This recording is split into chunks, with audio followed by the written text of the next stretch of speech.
मेरा नाम रीमा है। मैं 25 साल की होने वाली थी, लेकिन मेरी शादी नहीं हो रही थी। जब भी रिश्ते वाले आते तो मेरा वजन देखकर मुझे रिजेक्ट कर देते। एक दिन मेरे घर के बाहर एक साधु महाराज आए। उन्होंने एक चादर देते हुए कहा कि यदि तुम इस चादर को ओढ़कर 3 रातों तक एकांत और अंधेरे कमरे में ओढ़ के सो जाओगी तो करिश्मा देखना, तुम्हारी जल्दी ही शादी हो जाएगी। मैंने खुशी खुशी उनसे चादर ले ली, लेकिन मैं जब भी उस चादर को ओढ़ के सोती तो मुझे अजीब सा महसूस होता। चादर ओढ़ने के तीसरी सुबह जब आँख खुली तो मेरी जान निकल गई, क्योंकि मैं मेहमानों के सामने जाने के लिए तैयार हो रही थी जब मैंने महसूस किया कि कोई मुझे घूर रहा है। मैंने जल्दी से इधर उधर देखा तो मुझे कोई भी नज़र नहीं आया। मैं फिर से बिजी हो गई, लेकिन मुझे ऐसा क्यों लग रहा था कि कोई मेरी हर हरकत पर नज़र रख रहा है। इस बार मैं आगे बढ़कर अपने कमरे में चली गई और अपनी खिड़की के सामने खड़ी हो गई। तभी मैंने 2 परछाइयों को भागते हुए देखा था, लेकिन वहाँ कौन है वो दिखाई नहीं दिया। मेरे पूरे शरीर में सनसनी की लहर दौड़ गई। एक अजीब तरीके के डर ने मुझे जकड़ लिया था। आखिर चुपके से मुझे कौन देख रहा था? मैं अभी ये सोच ही रही थी कि तभी हमारी काम वाली सुनीता मुझे बुलाने आ गई। मैं सुनीता से पूछने वाली थी, क्या तुमने किसी को मेरी खिड़की के सामने खड़ा देखा था? फिर मैंने सोचा कि मैं इससे बाद में पूछ लूँगी। मैं चाय की ट्रे लेकर लिविंग रूम में दाखिल हुई तो सामने बैठी एक समझदार महिला ने कहा, आप चाय वगैरह के झंझट छोड़ दीजिए, चलो पहले हमें लड़की से मिलवाइए। आज फिर से मेरे लिए रिश्ता आया तो हम माँ बेटी सुबह से काम में लगे हुए थे। सुनीता और उसके बेटे ने घर की सफाई कर दी थी। चाय वगैरह के लिए सामान हम माँ बेटी ने मिलकर तैयार कर लिया था। अब जब मैं चाय लेकर लिविंग रूम में दाखिल हो चुकी थी तो उस औरत के सवाल ने मुझे परेशान कर दिया। मेरी माँ ने भी डरते हुए मेरी ओर देखा और कहा, ये रीमा है, मेरी बच्ची। उस औरत की आंखें फैल चुकी थीं। वो बोली, हमने तो सुना था कि आपकी बेटी 25 साल की है, लेकिन ये तो किसी भी नज़रिए से इतनी कम उम्र नहीं लग रही। मेरा दिल 100 टुकड़ों में बट गया था। मैं चाय की ट्रे रखकर बाहर निकल गई। मेरी माँ ने कहा, उम्र तो 25 साल की है, लेकिन थोड़ा मोटापा है, इस वजह से ऐसी लगती है। उस औरत ने कहा, अरे बहन, आजकल बहुत सारी आधुनिक मशीनें आ गई हैं, अपनी बेटी को थोड़ी कसरत वगैरह करने के लिए कहें, डाइटिंग वगैरह करवाएं। इस मोटापे के साथ कोई भी उसे अपनी बहू बनाने को तैयार नहीं होगा। मैं उस औरत का जवाब समझ गई थी, इसलिए मैं सब कुछ छोड़कर छत पर आकर बैठ गई। मेरी आंखों से आंसू बहने लगे थे। रिजेक्शन एक बहुत बड़ी पीड़ा है। ये एक व्यक्ति को अंदर से ख़त्म कर देती है।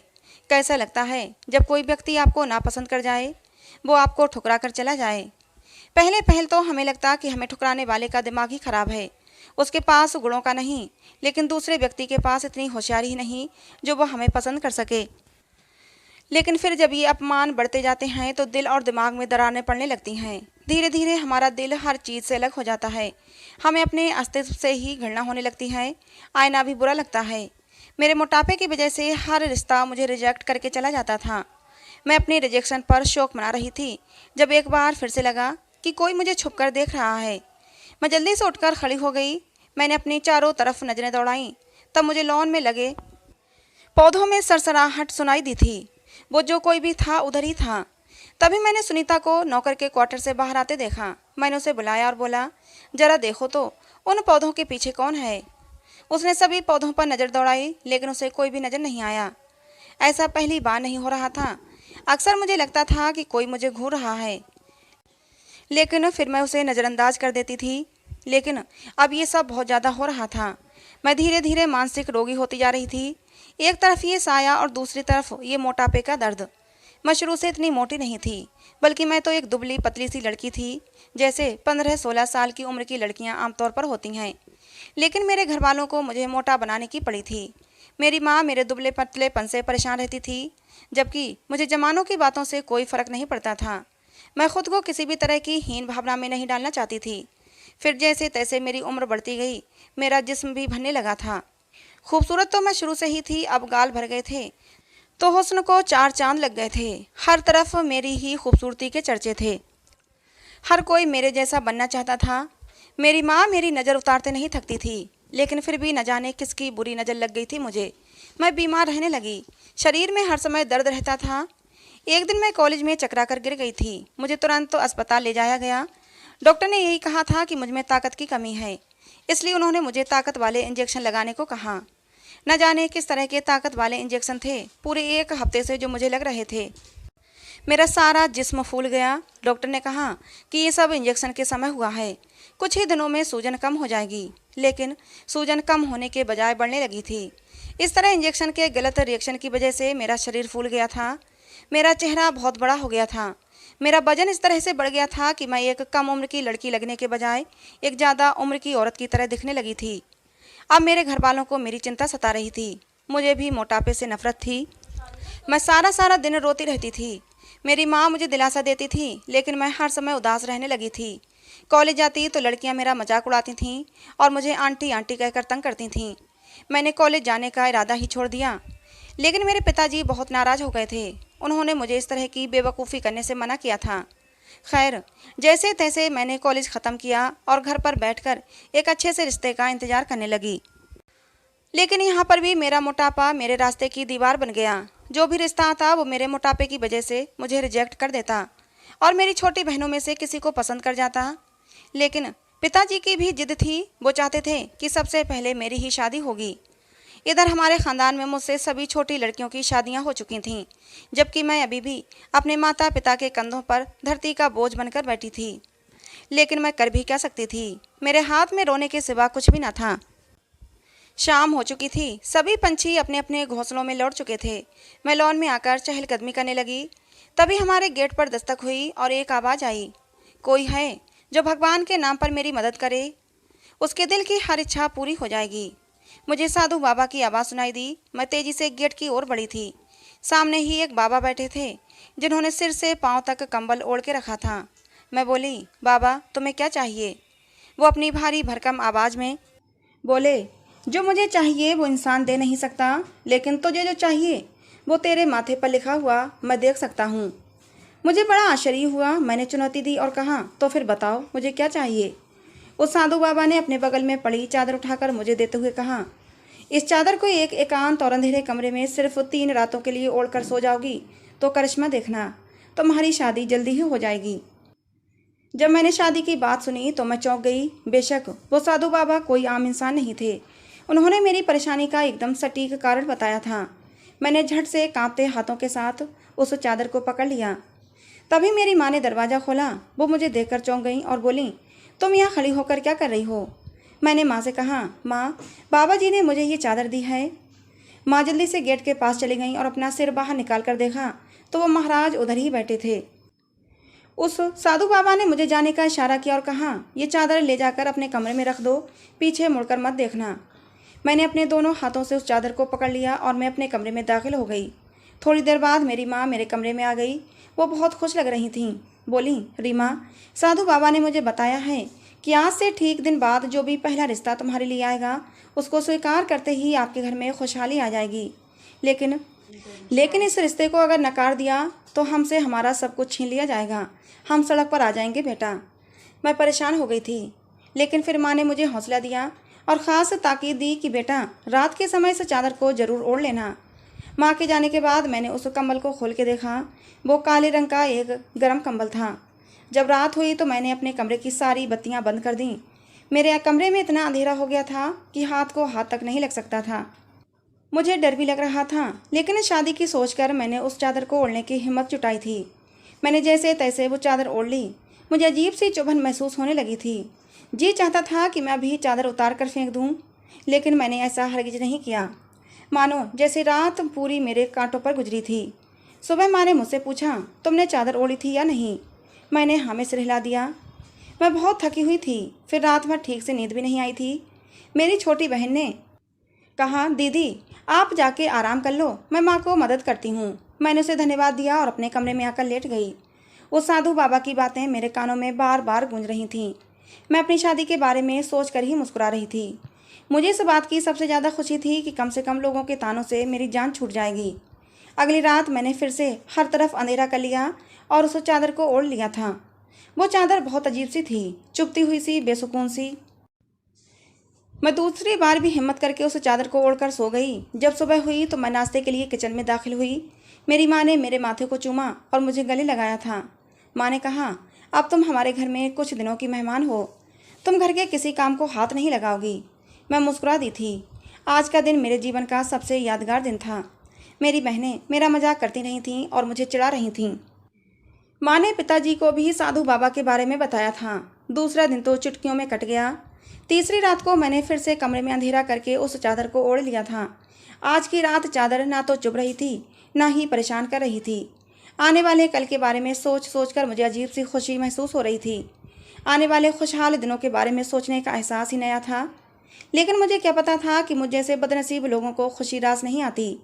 अगर मुझे इस बात का जरा सा भी पता होता कि मेरे साथ क्या होने वाला है तो मैं अपने आप को कहीं छिपा लेती। खैर, मैंने सुबह ही नहा धोकर कपड़े पहन लिए, बाल बनाए, हल्का फुल्का सा मेकअप किया था। मैं जानती थी कि मेरा किसी भी पल रिश्ता आ सकता है, इसलिए मुझे तैयार ही रहना चाहिए। जब मैं तैयार होकर कमरे से बाहर निकली तो पिताजी ने मुझे गले से लगा लिया और मुझे बहुत प्यार किया था। मेरी बहनें भी बड़ी खुश थीं। वो आपस में ये तय कर रही थीं कि रीमा दीदी को अपनी शादी में किस रंग का लहंगा पहनना चाहिए। फिर हम सब नाश्ते की टेबल पर बैठ चुके थे। मेरे कान बाहर गेट की तरफ लगे थे जहाँ से मेरा रिश्ता आने वाला था। लेकिन तभी फिर एक अजीब सी बात हो गई। हम सबके सामने नाश्ता रखकर सुनीता ज़मीन पर बैठ गई। पिताजी परेशान हो गए। बोले, क्या बात है सुनीता, बहुत चिंतित लग रही हो।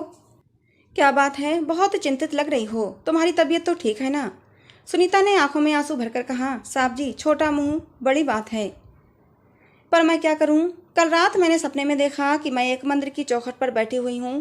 एक बुजुर्ग आदमी मेरे पास आकर रुक गए और बोले, कल सुबह तुम अपने रिधम के लिए रीमा का रिश्ता मांगने जाना, और हाँ, अगर वो इनकार कर दें तो रीमा से सिर्फ वो चादर लेकर आना और कहना कि अब वो तुम्हारी ज़िंदगी में इस चादर जैसी काली स्याही घुल मिल जाएगी। मैं नहीं जानती कौन सी चादर कौन सी स्याही, मैं सिर्फ इतना जानती हूँ कि मैं आपके सामने अपना दामन फैलाकर बैठ गई हूँ। मुझे खाली हाथ मत उठा देना। सुनीता की बातें सुनने के बाद हम सब चौंक गए थे। पिताजी कभी आश्चर्य से मेरी ओर देखते तो कभी सुनीता की ओर। जबकि माँ ने अपने आप को संभाला। वो बोली, सुनीता, हम अपनी रीमा का रिश्ता तुम्हारे रिदम के साथ करने के लिए तैयार हैं। मैंने बड़ी अचरज से माँ की ओर देखा। पिताजी भी चुप रहे थे। मैं अचानक उठी और अपने पैर पटकते हुए बेड पर औंधे मुँह गिर पड़ी थी। रिदम के साथ मेरा जोड़ ही क्या था। हमारी काम वाली विधवा सुनीता का बेटा, जो कि हमारा माली था, मेरी शादी उससे कैसे हो सकती है। माना कि बचपन में हम दोनों में काफ़ी गहरी दोस्ती थी। हम एक साथ खेलते थे, लेकिन बचपन को भी गुजरे हुए ज़माना बीत गया था। मैं ज़ोर ज़ोर से रोने लगी थी। तभी मुझे एहसास हुआ कि कोई मुझे फिर घूर रहा है। मैं एकदम से चौंक गई। मैंने उठकर इधर उधर देखा तो वहाँ कोई नहीं था। मैंने अपने कमरे की खिड़की ज़ोर से बंद कर दी और मैं फिर से रोने में बिजी हो गई। 4-5 घंटे मैं यूं ही रोती रही। तभी काफ़ी देर के बाद मेरे कमरे पर दस्तक देकर मेरे पिताजी और मेरी माँ कमरे में दाखिल हो चुके थे। पिताजी ने मेरे सिर पर हाथ रखा, मेरे आंसू पोंछे और बोले, रीमा, भले ही तुम 50 साल की भी हो जाती तो भी मैं इस शादी के लिए तैयार नहीं होता। मैं दुनिया का चप्पा चप्पा ढूंढकर बेहतरीन आदमी के साथ तुम्हारी शादी करता, तुम्हारा हाथ उसे थमा देता, पर अब मैं मजबूर हो गया हूँ। मैं किसी साधु बाबा की बद्दुआ लेना नहीं चाहता। मैं नहीं जानता कि इस रिश्ते के इनकार से हमारे ऊपर क्या क़यामत आ जाएगी। लेकिन मैं सिर्फ इतना जानता हूँ कि मैं आप सभी लोगों से बहुत प्यार करता हूँ और मैं आपको किसी भी सूरत में खोना नहीं चाहता। 3 दिन के बाद हम तुम्हारी रिदम के साथ शादी कर देंगे। पिताजी तो कमरे से चले गए थे, लेकिन मेरी माँ बहुत देर तक मेरे पास में बैठी थी और मुझे हर तरीके से समझा रही थीं। वो मुझे हर मुश्किल से और मेरे मना करने पर क्या क्या हो सकता है सब बता रही थीं। हमारे घर में 3 दिन तक शोक चल रहा था। मेरी बहनें मुझसे नज़रें मिलाने से बचती रहीं। मैंने भी अपने आप को अपने कमरे तक ही सीमित कर लिया था। 3 दिनों के बाद मेरी माँ ने मुझे लाल रंग का सूट थमा दिया और बोली, तैयार हो जाओ, पंडित जी आने वाले हैं। मेरे साथ कितनी ज्यादती की गई थी। लहंगा पहनने के अरमान दिल में ही रह गए थे। मैंने अपनी माँ के आदेश का पालन किया और तैयार होकर लॉन्ज में चली आई। मेरी शादी कर दी गई और मैं इस तरह अपना घर छोड़कर ही अपने ही घर के सर्वेंट क्वार्टर रूम में आ गई थी। मेरा जी चाह रहा था कि मैं पंखे से लटक कर अपनी जान दे दूं, अपने मोटापे को आग लगा दूं। ना मैं मोटी होती, ना ही मेरा रिश्ता अपने नौकर के साथ होता। खैर, सुनीता मुझे रिदम के कमरे में बिठाकर बाहर चली गई। कुछ ही देर बाद रिदम कमरे में दाखिल हो चुका था। मैंने घूंघट वगैरह करना जरूरी नहीं समझा था। मैं रिदम की तरफ देख रही थी। वो थोड़ा परेशान सा हो गया था। वो मेरे पास बैठने ही वाला था कि मैं चिल्लाई, खबरदार, सुनीता ने तुम्हारा रिश्ता फर्श पर बैठकर मांगा था। ऐसा लगता है कि उसे मालकों से बात करने की तमीज़ है, लेकिन तुम्हें क्या उसने कुछ भी नहीं सिखाया। रिदम मुस्कुरा दिया था। मैंने उसका चेहरा बहुत ध्यान से देखा। वो अच्छे कपड़े पहने हुए था। निसंदेह वो एक सुंदर लड़का था, लेकिन था तो हमारा नौकर ही ना। वो मेरे सामने आकर बिस्तर पर बैठ गया और बोला, तुम मेरी मालकिन नहीं हो, मैं तुम्हारे पिताजी का नौकर हूँ, तुम्हारा नहीं। मैं उनसे पका लेता हूँ, तुमसे नहीं। मैं उसकी बातें सुनकर आग बबूला हो गई थी। मैं बोली, वाह, हमारे टुकड़ों पर पलने वाले आदमी की जबान तो बड़ी लंबी हो गई है। निकल जाओ इस कमरे से। तुम्हें ये शोभा नहीं देता कि तुम एक मालकिन के साथ एक कमरे में रहो। अचानक रिदम के ओंठ सिकुड़ गए और उसकी आंखें नम हो गईं। वो बोला, तुम तो ऐसी बिल्कुल भी नहीं थी, तुम बहुत बदल गई हो रीमा। आंखों में आंसू लिए रिदम चला गया। रिदम के जाने के बाद मैं उठी, कमरा बंद करके आराम से सोने के लिए लेट गई। जब सुबह हुई तो मैं उठी और सीधा अपने घर चली गई। पिताजी मुझे देखकर हैरान रह गए। मैं बोली, पिताजी, हमने साधु बाबा की बात मान ली है।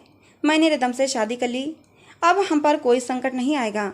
लेकिन अब मैं रिदम के साथ उस झोपड़े में नहीं रहूँगी, अब मैं इधर ही रहूँगी। पिताजी बोले, मुझे तुम्हारा हर फैसला मंजूर है। लेकिन माँ बहुत ज़्यादा खुश लग रही थी मेरे फैसले से। माँ ने कहा कि हमने साधु बाबा की बात मानकर रीमा की शादी एक गरीब नौकर से कर दी। शादी कर तो दी, अब हमारे ऊपर से बला टल गई। अब मेरी बेटी का फैसला है, उस गरीब नौकर के साथ नहीं रहेगी तो बस नहीं रहेगी। मैं रीमा के फैसले पर खुश हूँ। रिदम का और मेरी बेटी का जोड़ ही क्या है। जल्दी ही मैं रिदम से रीमा की तलाक करवा दूंगी और अपनी रीमा के लिए एक बहुत ही अच्छा लड़का ढूंढूंगी। माँ की बात सुनकर मैं खुश हो गई थी, लेकिन पापा थोड़ा परेशान हो गए थे। मेरी शादी को 2 महीने बीत चुके थे। इन 2 महीनों में पापा एक बार मेरे पास आए थे। बोले, अपने फैसले पर एक बार फिर से गौर करो। लेकिन मैं कुछ नहीं बोली थी। मैं अक्सर अपने कमरे की खिड़की पर खड़ी होकर रिदम को लॉन में काम करते हुए देखा करती थी। कभी वो घास काट रहा होता तो कभी पौधों को पानी दे रहा होता। जब मेरा दिल उस पर गुस्सा उतारने को चाहता तो मैं लॉन में जाती और कहती, नौकर तो नौकर ही रहता है, चाहे मालकिन से ज़बरदस्ती शादी भी कर ले तब भी। रिदम मेरी बात सुनकर मुस्कुरा देता था और कहता था, मेहनत करने में कोई शर्म नहीं होती है। रिदम का हर अंदाज मेरे दिल को छू लेता था। कभी कभी उसकी शरारती आंखें देखकर मेरे दिल में कंपन होने लगता था। काश वो हमारा नौकर न होता, बल्कि किसी खाते पीते घर का अच्छा लड़का होता तो मेरे चचेरे भाई बहन और मेरे दोस्त उसे देखकर जल ही जाते। यूं ही करते करते 6 महीने हो चुके थे। एक दिन जब सुनीता मेरे पिताजी के पास आई, उस समय मैं किचन में थी और पिताजी लॉन्ज में बैठे हुए थे। सुनीता बोली, मालिक, हम आपका घर छोड़कर यहाँ से जाना चाहते हैं। शादी के बाद रिदम को रीमा बिटिया से प्यार हो गया है। वो उसके प्यार में पागल हो गया है। मैं अपने जवान बेटे को इस तरह दुखी नहीं देख सकती साहब। इस समय भी उसे इतना बुखार है कि क्या बताऊं। मैं सुनीता की बातें सुनकर दंग रह गई थी। कोई मुझसे इतना प्यार कैसे कर सकता है? मैं तो मांस का पहाड़ हूँ। फिर रिदम मेरी मोहब्बत में कैसे डूब गया। सुनीता की बातें मेरे कानों में गूंजती रहीं। जब रात हुई तो मैं सोने के लिए बिस्तर पर लेट गई, लेकिन आज नींद मेरी आंखों से कोसों दूर थी। एक अजीब तरह की बेचैनी मेरे पूरे शरीर में दौड़ गई। मैं एकदम से अपने बिस्तर से उठी और सबसे नज़र बचाकर सर्वेंट क्वार्टर की तरफ चल दी। सुनीता के क्वार्टर का दरवाज़ा खुला था। मैं दबे कदमों के साथ आगे बढ़ रही थी। वहाँ सिर्फ रिदम को देखने गई थी। मैं देखना चाहती थी कि जो सुनीता ने कहा था उसमें कितनी सच्चाई है। मैं आगे बढ़ती गई, तभी रिदम की मधुर आवाज़ मेरे कानों में पड़ी तो मैं रुक गई। वो अपनी माँ से बोल रहा था, माँ, मैं तो सोचता था कि मेहनत मजदूरी करके अपना कमाने और खाने में कोई शर्म नहीं है, लेकिन ये अमीर लोग अपने नौकरों को अपने पैरों की जूती क्यों समझते हैं। माँ, तुमने मुझे कितना समझाया था कि इतने ऊंचे ऊंचे सपने मत देखो। रीमा तुमको कभी नहीं मिल सकती, लेकिन मैं भी क्या करता माँ, वो मेरे बचपन का प्यार थी। लेकिन मैं उसके प्यार को पाने के बारे में सोचता भी नहीं। रीमा के प्यार को अपने दिल के अंदर कहीं दफन कर लेता। लेकिन आपने कहा था कि रीमा की माँ उसका रिश्ता नहीं होने देगी, वो पूरी ज़िंदगी रीमा को घर पर बिठा कर रखेगी। रिदम की बात सुनने के बाद मुझे आश्चर्य हुआ। फिर सुनीता ने कहा, हाँ रिदम, मैंने सच ही तो कहा था। तुम जानते हो, रीमा 2 महीने की थी जब उसकी माँ गुजर गई थी। फिर मैंने ही तो उसकी देखभाल की थी। मैं तुम दोनों को बहुत चाहती थी। तुम्हें और रीमा को एक ही बर्तन में खाना खिलाती थी, तुम्हारे पालने में उसे सुला देती थी। फिर बड़े साहब ने दूसरी शादी कर ली। ये नई मेम साहब गरीब और लालची घराने की थी। इसका बस नहीं चलता था कि रातों रात हर चीज़ को अपने कब्जे में कर सके। ये रीमा के साथ भी अच्छा सलूक नहीं करती थी। फिर इसके खुद के बच्चे हुए। इसकी बेटियां ठीक ठाक रंग रूप की थीं, लेकिन रीमा तो चौदहवीं का चांद थी। बेटा, मेम साहब ने जानबूझकर उसकी सुंदरता को ख़राब करने के लिए रीमा को मोटापे के इंजेक्शन दिए ताकि उसकी शादी ना हो। ना तो शादी होगी, ना ही जायदाद का एक हिस्सा उसे देना पड़ेगा। सुनीता की बातें सुनकर मैं चकरा गई थी। मैं अपने पैरों पर खड़ी नहीं हो पा रही थी। मैं उधर ही जमीन पर बैठ गई। रिदम बोला, माँ, मैं पौधों के पीछे छुप छुप कर रीमा को देखा करता था। वो हर समय रोती रहती थी। मुझे उसके आंसू बर्दाश्त नहीं होते थे। इसीलिए मैंने साधु बाबा वाला ढोंग रचाया था। मैंने अपने दोस्त के पिताजी को लेकर गया। उन्होंने साधु बाबा बनने का नाटक किया था। हमारी इस चाल से रीमा मेरी तो हो गई, पर उसने मुझे नहीं अपनाया। अब हम कल सुबह हमेशा हमेशा के लिए ये घर छोड़ के चले जाएंगे। मैं रिदम की बातें सुनकर रोती रही। मैं बड़ी मुश्किल से अपने कमरे तक पहुंची थी। रात के 12 बज रहे थे। मैं बुरी तरह से रो रही थी। मैंने पिताजी का नंबर मिलाया और अपने कमरे में आने के लिए कहा। पिताजी दौड़े चले आए थे। वो मेरी आवाज़ सुनकर काफ़ी परेशान हो गए थे। मैं उनके सीने से लगकर रो रही थी। फिर मैंने अपने पिताजी को सारी कहानी सुना दी। पिताजी ने मुझे भरोसा दिलाया कि वे सब कुछ खुद ही संभाल लेंगे। सुबह हुई तो पिताजी ने माँ को बताया कि रीमा अपने घर जाना चाहती है। माँ ये सुनकर थोड़ा उदास हो गई थीं। पिताजी ने रिदम और सुनीता को घर बुलाया। पिताजी ने रिदम से कहा, रिदम बेटा, तुम्हें पता है कि मेरा कोई बेटा नहीं है, लेकिन दामाद भी तो बेटे की तरह होते हैं। मैं तुमसे विनती करता हूँ कि तुम मेरे ऑफिस का काम संभाल लो। रिदम हैरान था, जबकि मेरी माँ के चेहरे का रंग तो उड़ गया था। पिताजी ने ऑफिस के सारे कागजात रिदम को ज़बरदस्ती सौंप दिए थे। पिताजी की ज़बरदस्त प्लानिंग से माँ को एक जोरदार थप्पड़ लगा था। जिस जायदाद के लिए मेरी माँ ने मुझे जीवन भर घर में बिठा कर रखने की योजना बनाई थी, पिताजी ने वही जायदाद मेरे पति को सौंप दी थी। तभी मेरी माँ का असली चेहरा सामने आ गया। वो गुस्से से बोली, तुम ऐसा नहीं कर सकते। मेरी सालों की तपस्या को मिट्टी में नहीं मिला सकते। अपनी जायदाद का एक छोटा सा हिस्सा भी मैं इस लड़की को और इस नौकर को नहीं दूंगी। माँ की बात सुनकर पापा ने एक जोरदार थप्पड़ माँ के मुंह पर रख दिया और बोले, मुझे सब कुछ पता चल गया है कि कैसे तुमने मेरी बेटी की ज़िंदगी खराब करनी चाहिए।